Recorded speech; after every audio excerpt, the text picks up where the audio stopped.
My son called at 7:14 on a Tuesday evening, which should have been my first warning. He never called on weekdays. Weekdays were for work, or what he called work managing his wife's boutique that hadn't turned a profit in 3 years.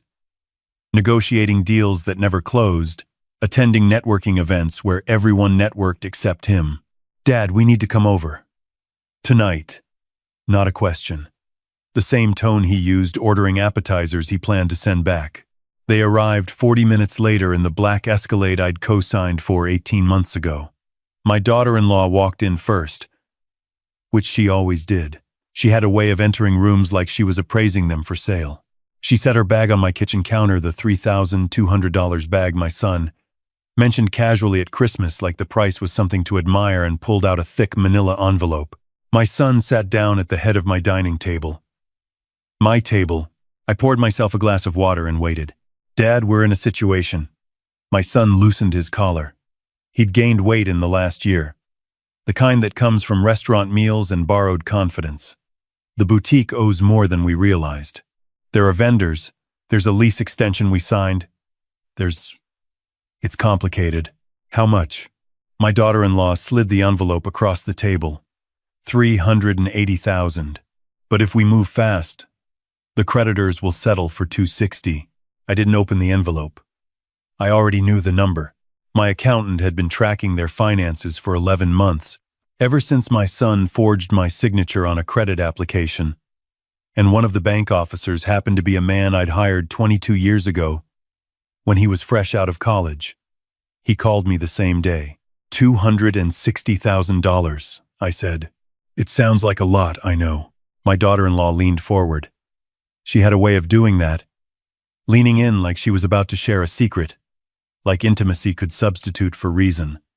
"But you have the retirement accounts, the Fidelity one and the one from the union. Together, that's almost, you know what's in my retirement accounts." She smiled, which was worse than if she hadn't. "You mentioned the amounts at Thanksgiving. We weren't snooping. Dad, don't call me Dad." The word landed harder than I intended. My son's jaw tightened. He'd inherited my jaw. Strong and stubborn. Though he used his differently than I'd used mine. I used mine to bite down and work through hard things. He used his to set before demanding someone else handle them. "Here's the thing," my son said, his voice shifting into the register I recognized from when he was 16 and about to explain why his speeding ticket wasn't his fault. "We're not asking for charity. This is a loan. Everything structured properly. Interest, repayment schedule, my lawyer drew it up." "Your lawyer. He's good, Dad. Yale-trained." I thought about the Yale-trained lawyer who'd drawn up the lease extension my son just described as a problem. I thought about my union pension, 31 years of 6 a.m., mornings and bad weather and concrete dust that still sometimes appeared in my lungs on cold days. I thought about my wife, who died 4 years ago, having never asked anyone for a single dollar she hadn't earned. "I'll think about it," I said. My son exhaled like I'd just agreed. That was the thing about him. He heard what he needed to hear and discarded the rest. They drove away 20 minutes later, the Escalade's taillights disappearing around the corner of my street, and I stood in my driveway for a long moment in the November cold. Then I went inside and called my attorney. Frank had handled my affairs for 19 years. He answered on the third ring, which for Frank at 9:30 on a Tuesday meant he was still at his desk. "They finally asked," I said. "How much?" $260 after settlement. The real number is $380. Frank was quiet for a moment. I heard him opening a drawer. "The paperwork. We prepared. You want to move forward? I want to accelerate." We talked for 40 minutes. By the time I hung up, 3 things had been set into motion that my son wouldn't discover for weeks. The retirement accounts he'd studied so carefully were already in the process of being restructured into instruments his name could never touch. The house, which he'd assumed would pass to him naturally, had been transferred into a trust 14 months ago, a decision Frank had recommended after the forged signature incident and one I'd resisted longer than I should have. And the savings account, the one I kept at the local credit union where I'd cashed my paychecks for 3 decades, had a balance of $42. Everything else was somewhere he wouldn't think to look. I slept well that night for the first time in months. The kind of sleep that comes not from relief but from decision. I want to explain something about my son, because this story doesn't make sense without it. He wasn't always this. I watched him be born. Literally, the doctor let me stand where I could see, which was unusual then. And I watched my son come into the world red and furious. And I thought, that one has fire in him. For 17 years, the fire was good. He played baseball with real effort. He was kind to his grandmother.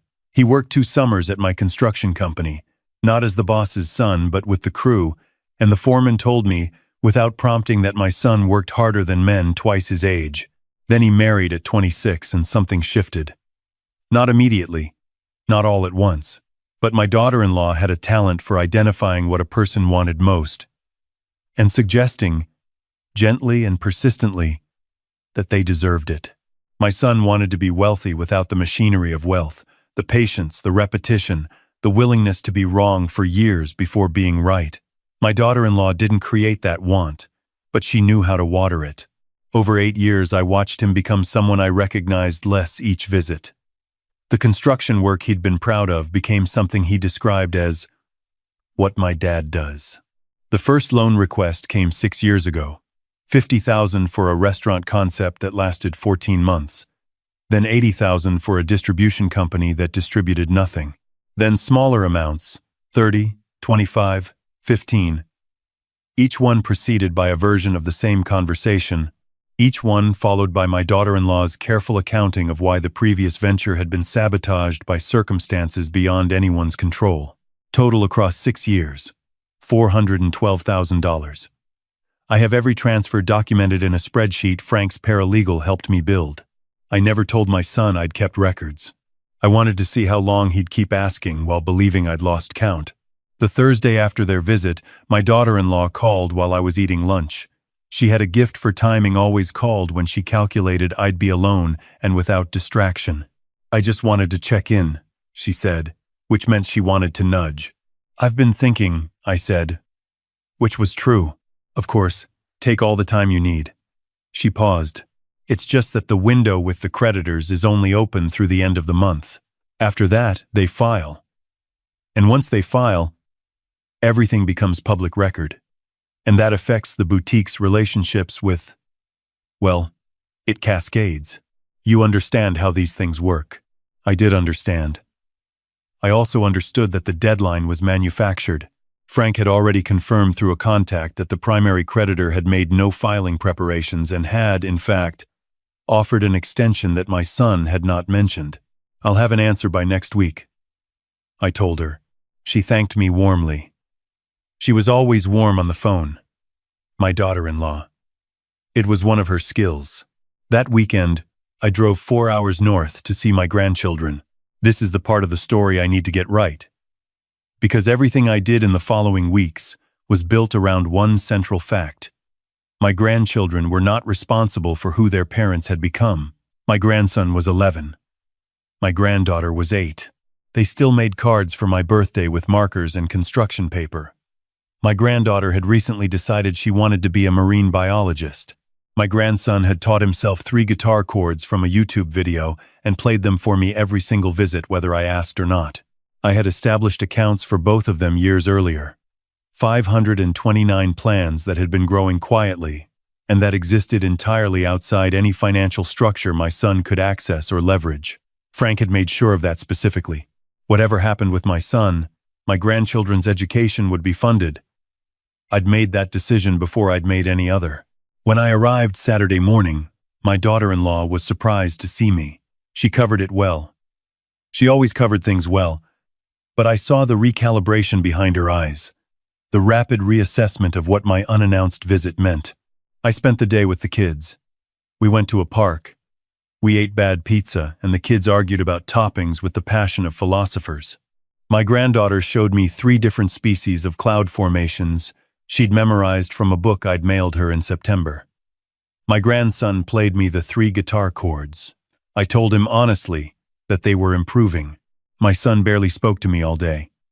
He stayed in his office, he called it his office, A room with a desk where he took calls and moved things from folder to folder without any visible result, and came out for dinner looking like a man waiting for a verdict. I left Sunday afternoon without discussing the money. I hugged both kids for a long time. My granddaughter asked when I was coming back. I told her sooner than she thought, which was true in ways she didn't understand yet. On the drive home, I called my older sister in Asheville. She'd known this day was coming. She'd been saying for 2 years that I was enabling a pattern that would only end one way, and she'd been right with the specific righteousness of someone who'd watched the same story with different names in her own life 30 years earlier. Her first husband had been a beautiful disaster, charming, talented, and constitutionally unable to function without someone else absorbing his consequences. "The cabin is ready whenever you are," she said. Ruth stocked the refrigerator this morning. My sister owned a property in the mountains outside Asheville, a 4-bedroom cabin she and her husband had bought as a retirement project. It had been sitting mostly empty since they'd decided the mountains were better in theory than in practice for their bad knees. She'd offered it to me in September when I first explained what I was planning, and I'd said I'd think about it, and then I'd spent 6 weeks trying to convince myself that a different ending was possible. It wasn't. I knew that before the Tuesday phone call. The Tuesday phone call just confirmed it clearly enough that I stopped arguing with myself. "Tell Ruth I'll be there Thursday," I said. The next 2 days I moved with the quiet efficiency I'd spent 31 years developing on job sites. Construction teaches you that preparation and execution are different skills. You can plan beautifully and build badly, or build quickly without a plan and tear it down twice. What you want is both. The plan complete before the first nail goes in. My plan had been complete for 8 months. Tuesday I met with Frank for 2 hours. Every document signed, every transfer authorized. I'd already redirected my pension deposits to an account in Asheville 3 months earlier. A gradual shift that would have looked routine to anyone monitoring my finances casually. My son had been monitoring my finances casually. Wednesday I said goodbye to my house, the way you say goodbye to a place that's been good to you room by room. Quietly, without drama. My wife and I had bought it 27 years ago when the neighborhood was still raw and the trees were young. The kitchen still had the backsplash tile she'd chosen from 3 different samples spread across this same floor on a Saturday morning, and I'd said I liked them all equally because I genuinely did, and she'd laughed and said that was the least helpful opinion she'd ever received. I removed 2 photos from the walls. Her at our kitchen table the Christmas before she got sick, laughing at something my son had said, back when his laughter was still honest. The other was my grandson at age 4 in my work boots, both feet in one boot.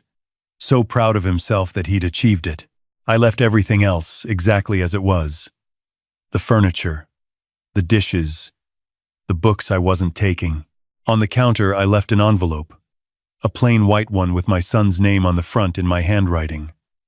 Inside was a letter, 3 paragraphs, and Frank's business card. I locked the front door at 5:45 Thursday morning and drove north. My son called at 9:20 that morning. I let it ring. He called again at 9:47. At 10:15 he sent a text. "Dad, we need to talk before end of week. The creditor deadline is real." At 10:30 he arrived at my house with his wife and found no car in the driveway. I know the sequence because my neighbor Linda, who has lived next door for 16 years and who my wife loved dearly, watched from her garden and called me at 11:05 to tell me what she'd seen. My son had rung the doorbell 4 times, used his spare key, which now opened the new lock I'd installed Tuesday morning. Tried his key 3 more times. Noticed the envelope on the counter through the kitchen window. He had to go get a locksmith, Linda reported. The locksmith arrived at 12:40 and was partway through his work when Frank's paralegal appeared with a notarized letter clarifying that my son had no legal standing to access the property. The locksmith professionally stopped working. My daughter-in-law called me 11 times between noon and 3 p.m. I had pulled over outside Statesville to eat a sandwich, and I sat in a parking lot and watched the calls come in with something I can only describe as sadness and clarity existing simultaneously, the way you can understand something completely and still wish it had been otherwise. My son finally called Frank at 4:15. Frank, professionally, told him exactly what I'd told him he could say. That I was well, that I was reachable by written correspondence sent through the firm, and that all matters regarding my estate and finances would be handled through proper legal channels. My son sent one more text at 6:30 that evening. It said, "Is this really what you want?" I read it sitting on my sister's porch watching the November mountains go purple in the last light, and I thought about the question for a long time. What I wanted was what I'd always wanted. My son becoming himself fully, rather than a lesser version sustained by borrowed resources. I'd wanted that for years. The difference now was that wanting it and funding his avoidance of it were no longer the same action. I didn't reply. The following weeks moved at 2 speeds simultaneously. In Asheville, my life slowed to something I'd forgotten was possible. My sister and her husband were easy company. They'd been married 38 years and had developed the peaceful telepathy of people who'd long since stopped competing with each other. We cooked dinners. I started running again, something I'd stopped after my wife died, and my knees had started complaining, and the world had felt too heavy for optional exertion. The mountain air was cold and thin, and after the first week my lungs adjusted, and I remembered why I'd played baseball for 15 years, not because I was talented, but because running felt like a solution to something I couldn't name. In the world I'd left, things moved differently. Frank sent updates every few days. My son spent the first week cycling through stages, confusion, then anger, then the panicked energy of someone who'd discovered the infrastructure they'd been leaning on was no longer load-bearing. He called my old colleagues. He visited my construction company, which my foreman Gary had been running for 4 years since I'd semi-retired, and made demands that Gary declined politely, and then firmly, and then on the advice of the company's own attorney. My daughter-in-law tried a different approach. She reached out to my sister, who she'd met twice at family gatherings, and apparently identified as a potential sympathetic channel. My sister listened to the full call 22 minutes. Frank later told me she'd timed it and then said, "I love my brother. This is the best thing anyone has ever done for your husband. Goodbye." She called me that night and we laughed until I had to sit down. The boutique's creditors filed on the 23rd of the month, not by the artificial deadline my daughter-in-law had cited, but on their own timeline. The filing was public record, which my daughter-in-law had warned me would be catastrophic for the business's vendor relationships, and it was, but the business's vendor relationships had already been compromised by non-payment, so the filing was less the cause of collapse than its official documentation. My son spent 2 days trying to reach me through every indirect channel he could identify. A cousin I hadn't spoken to in 6 years texted me saying he'd heard there was some family trouble and was everything okay. My son had called him. I responded to my cousin warmly and said I was fine and asked about his daughter, who'd recently had her second child. The envelope. My son didn't open it the day he arrived because he didn't have access to the house. He retrieved it the following Monday with Frank's paralegal present, which was a condition Frank had specified any items left at the property could be collected only with legal oversight present. My son read the letter standing at my kitchen counter with Frank's paralegal 3 feet away. I know what was in the letter because I wrote it. I'll tell you what it said. It said, "I have been your safety net for 6 years, and it has not made either of us safer." It said, "The accounts you've identified no longer contain what you think they contain." It said, "Your children's education is fully funded and untouchable, and that will never change." It said, "I am not punishing you. I am doing the thing I should have done years ago, which is remove myself as an option so that you are forced to discover what you're actually capable of." It said, "Frank's number is on the card. When you're ready to talk as 2 adults rather than as a father and a son who never needed to grow up, I'll be here." My son read it twice. He didn't say anything. He folded it and put it in his jacket pocket and left. Frank's paralegal noted that he appeared neither angry nor defeated. "He appeared," she said in her email to Frank, "like a man who'd been expecting one thing and received something he didn't have a category for yet." I thought about that for a long time.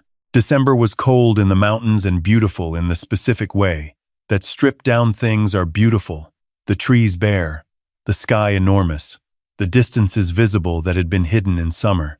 I got a library card. I started building a small bookcase for my sister's cabin as a project for my hands, because 31 years of physical work had made my hands unhappy with idleness. My son called me on the 8th of December. I answered. He didn't speak for a moment. I could hear him breathing, and some background sound that might have been his car. "Where are you?" "Somewhere good. Are you safe?" The question surprised me. It was a son's question, not a creditor's. "Yes," I said. "Are the kids okay?" "They're fine. They're asking about you. My daughter wants to know if you're coming for Christmas. Tell her I'll call her Sunday." "I always call her Sunday." Another silence. Then, "Dad, I don't entirely understand what you've done." "I know. Frank won't tell me specifics. Frank works for me. He's not authorized to tell you specifics. So what am I supposed to do now?" I had prepared for this question because Frank had predicted it would come, and Frank has been right about most things for 19 years. What my son was really asking was, what are the rules of the new situation? He'd operated inside a structure where I was a resource, and now he needed a map of whatever structure had replaced it. "Get a job," I said. "A real one. Not a venture, not a concept. Something with a W-2 and a direct deposit. Pay your own utilities for 1 year. That's all I'm asking. 1 year. I have a family. I know. I'm not abandoning your children. Their tuition is already guaranteed through college. That is settled and permanent. But you, my son, need to learn what I learned when I was 23 years old pouring concrete in August. That money you earn feels different than money you're given, and until you know what that feels like, you won't know who you are." My son was quiet for a long time. When he spoke again, his voice was different. Flattened. Some of the performance taken out of it. "What about the house?" "It's being managed. You'll receive a formal communication in January." "You're not selling it?" "I haven't decided." That was the truth. I hadn't decided. The house was mine to decide about, which was something my son was still adjusting to, that things I owned were mine to decide about. We hung up without resolution but without anger, which felt like progress. My daughter-in-law filed for a legal separation on January 14th. Frank sent me the notification with a single line of his own. As anticipated. I didn't feel satisfaction at this. I want to be clear about that. A marriage ending, even one that had caused considerable damage, is not a victory condition. My grandchildren had 2 parents who were separating, and that was a hard thing for children regardless of the circumstances that led to it. I drove up to see them the 3rd weekend of January, giving both my son and daughter-in-law notice in advance. I took the kids to a science museum my granddaughter had been asking to visit for a year. She lectured me on bioluminescence for 40 minutes with the focused authority of someone who has decided what they want to be and is working backward from there. My grandson found the aerospace section and stood in front of a decommissioned rocket engine with his mouth open for a full 3 minutes. On the drive back to their house, my grandson, who is quiet and observant in the way quiet children often are, they save their attention for things that matter, said from the back seat, "Grandpa." Oversid. "Chen." Oversid. "Are you and Dad still in a fight?" "We're working something out," I said. "Is it about money?" "Partly." He thought about this. "Dad seems different." "Different how?" "Less loud," my grandson said. "He's been going to work at the hardware store. He comes home tired." My son had taken a job at a hardware store. I didn't know this. Frank didn't know this. My son hadn't told me. I said, "That's good work." "He knows a lot about tools," my grandson said, with a matter-of-fact pride that nearly broke something open in my chest. He helped this lady in the plumbing aisle for like 20 minutes. She called the manager to say he was helpful. I drove the rest of the way without speaking because I didn't trust my voice. That night I called my son.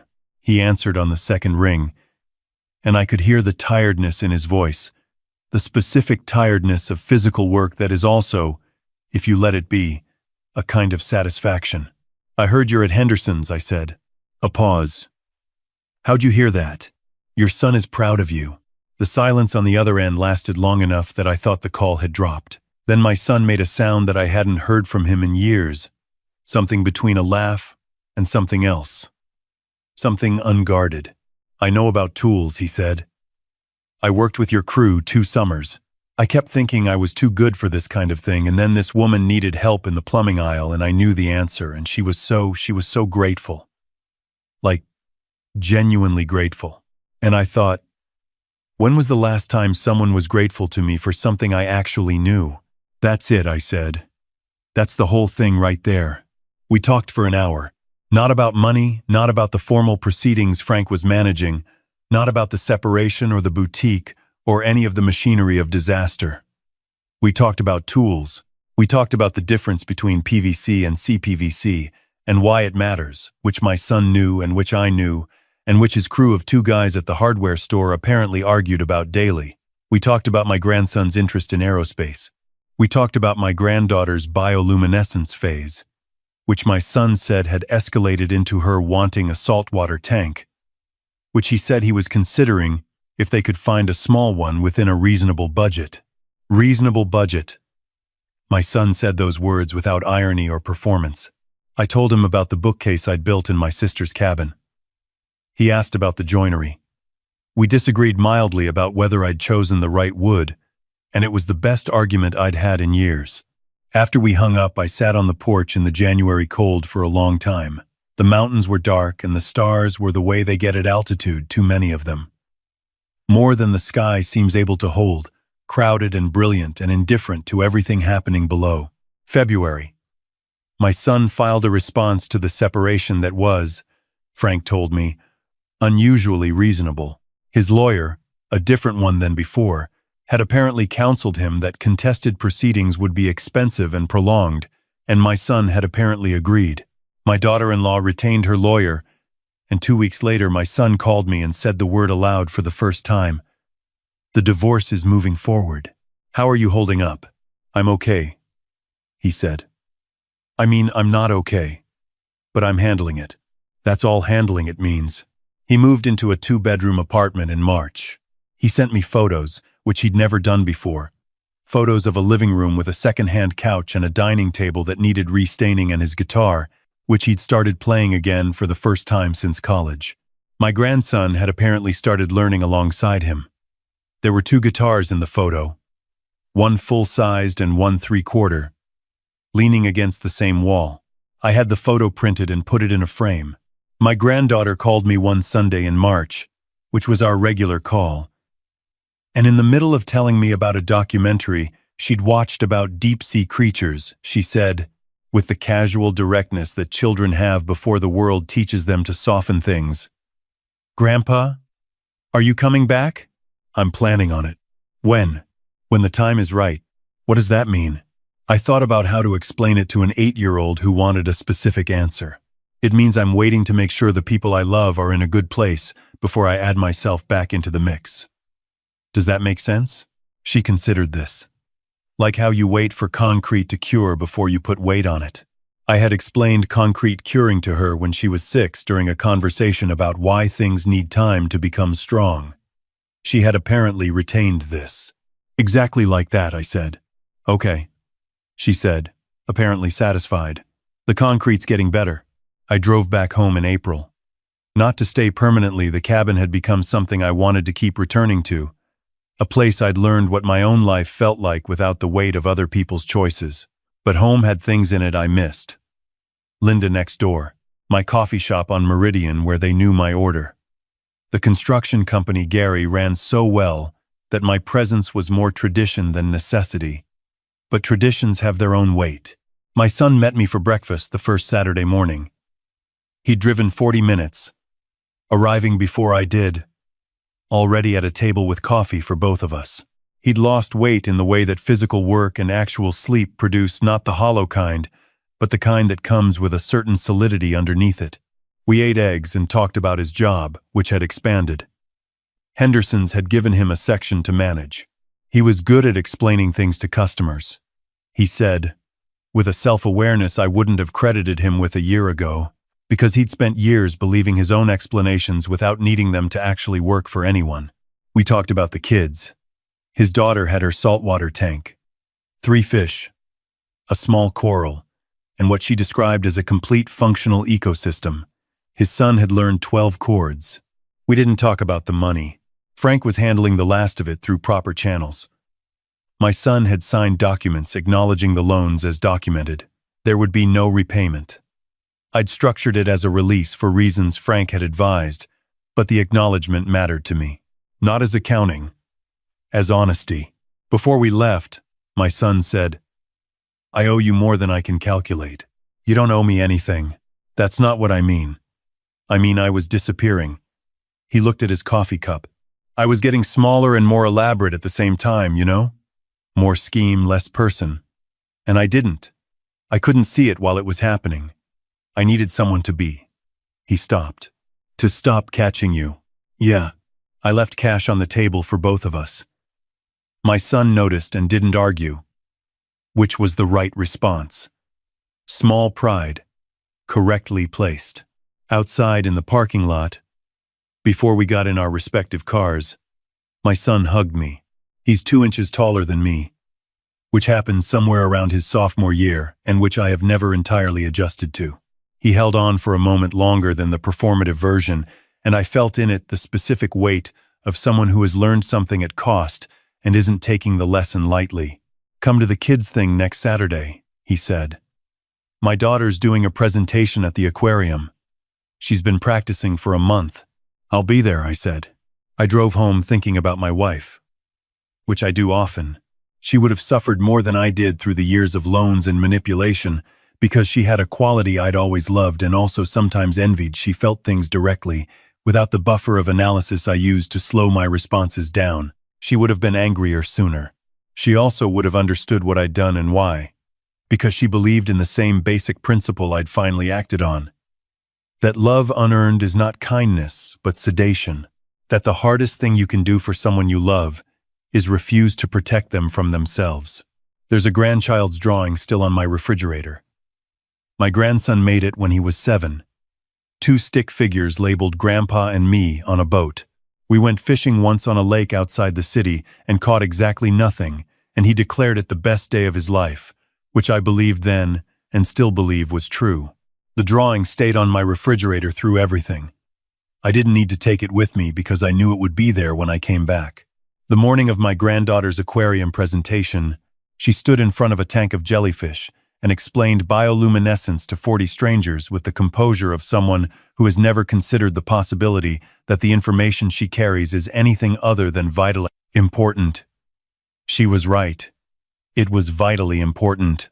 The jellyfish pulsed behind her in blue and white, and she described the mechanisms without notes, answering questions from adults with polite patience. My son stood beside me.